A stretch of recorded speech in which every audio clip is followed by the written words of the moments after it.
Salut à tous, j'espère que vous allez bien. On se retrouve aujourd'hui pour une nouvelle vidéo. Aujourd'hui, on va parler du Google Pixel 4 XL, un smartphone que je teste depuis plusieurs semaines maintenant. Et il est temps pour moi de vous donner mon avis.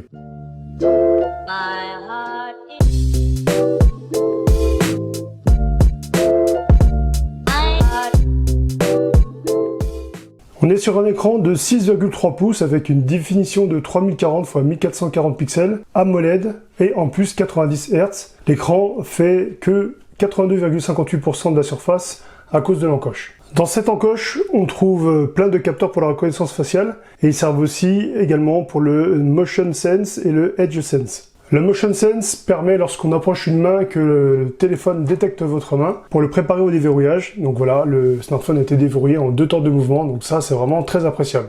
Edge Sense, ça vous permet, donc voilà, il y a une petite application qui a été faite directement dans l'application Google. Ça vous permet d'avoir une petite application animée quand vous faites un petit coucou sans toucher l'écran. Voilà, il vous fait coucou aussi à nouveau.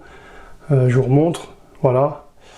Et il a fait coucou. Et puis donc ça vous permet, donc vous pouvez changer de bonhomme, ça c'est bon. C'est assez gadget, on va dire. Il n'y a rien de vraiment terrible. Je trouve que voilà, c'est un truc que vous allez vous en servir une fois et puis c'est tout quoi. Je veux dire, après ça va pas aller plus loin. Sinon Edge Sense, ça vous sert aussi en balayant comme ça la main de passer d'une piste à une autre quand vous écoutez par exemple Spotify ou Apple Music par exemple. Au niveau de l'ergonomie, ce smartphone a vraiment une bonne prise en main. Il est vraiment très agréable. Il est pas très lourd, 193 grammes. Je trouve que c'est tout à fait honorable. Sur la tranche droite, on a le bouton power et le volume plus/moins qui est juste ici. Je trouve que là, il est mal placé. J'aurais préféré qu'il soit à gauche, donc le bouton power là et le plus/moins de ce côté-ci. Donc voilà, donc mais le problème, bon, on s'y fait, mais voilà, on est obligé de descendre un petit peu quand on a le smartphone dans une main, et c'est vraiment un peu compliqué. On a un dos en verre et une finition noire brillante, ce qui est vraiment sympa, mais par contre, il prend extrêmement les traces de doigts, donc comme beaucoup de smartphones de ce type, et il m'a l'air aussi très fragile. Donc pour pallier à ça, vous savez que j'ai un partenariat avec Rhinoshield. Je me permets donc de vous présenter cette coque de finition, c'est la coque Solid Suite,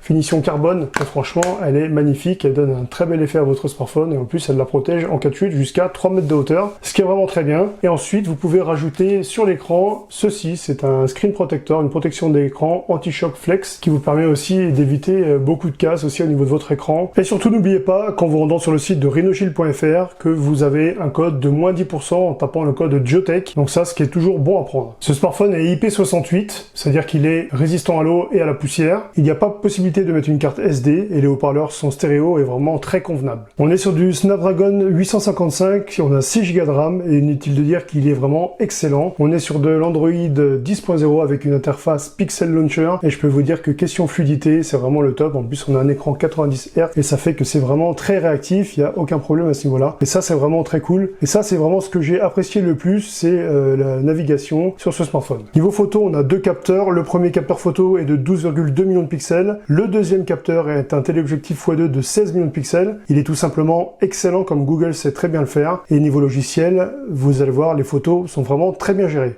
Au niveau des photos, voilà ce que ça donne. Donc là, voilà, vous regardez les photos avec un flou d'arrière-plan qui est vraiment exceptionnel. Je n'ai jamais loupé aucune photo, je me suis jamais repris en 2 fois, c'est vraiment très intuitif, c'est vraiment au top, il n'y a pas de grain, vous pouvez zoomer, vous pouvez faire ce que vous voulez, vraiment le rendu est vraiment parfait. J'ai pris plusieurs clichés en une seule fois et à chaque fois le rendu était vraiment exceptionnel et en zoomant, on s'aperçoit que vraiment tout est bien géré chez Google et ça c'est ce qui fait vraiment plaisir, c'est sa force on va dire, c'est vraiment que voilà, cette partie logiciel, cette partie photo, c'est vraiment un photophone, c'est vraiment un smartphone qui est fait pour ça et là je vous donne pas mal d'exemples, donc là par exemple voilà, j'ai pris une photo en mode portrait de l'Iron Man, donc qui est plutôt pas mal, bien un bon rendu. Et puis là c'est pareil, donc là c'était un Batman, vous voyez ici. Voilà, donc si vous vous demandez où j'étais, voilà, j'étais dans une librairie spécialisée sur Besançon. J'ai pris ceci, donc il y a pas mal de couleurs, c'est pour vous montrer un petit peu le rendu des couleurs, même avec la pénombre, il est excellent. Comme tout ce qui concerne la partie photo, niveau photo de nuit, donc ça ne déroge pas à la règle, on est vraiment sur de la qualité. Et là Google nous montre vraiment qu'il est le maître à bord et que vraiment il n'a rien à envier d'autres smartphones, malgré qu'il n'est pas un ultra grand angle.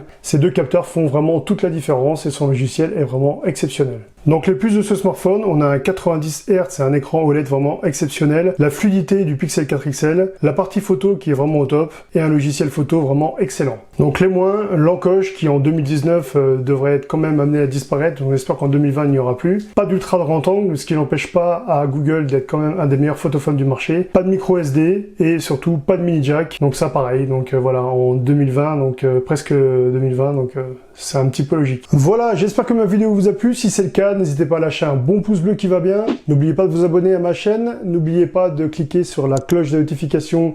Vous cliquez sur toutes, histoire de recevoir mes dernières vidéos que je mets en exclusivité, ainsi que mes derniers posts. N'oubliez pas aussi de me suivre sur Insta et sur Twitter. Je fais beaucoup de stories sur Instagram et je discute aussi beaucoup sur Twitter. Je suis très accessible et très actif à ce niveau-là. Voilà, c'est tout pour aujourd'hui. Je vous souhaite à toutes et à toutes une très bonne journée et à très bientôt.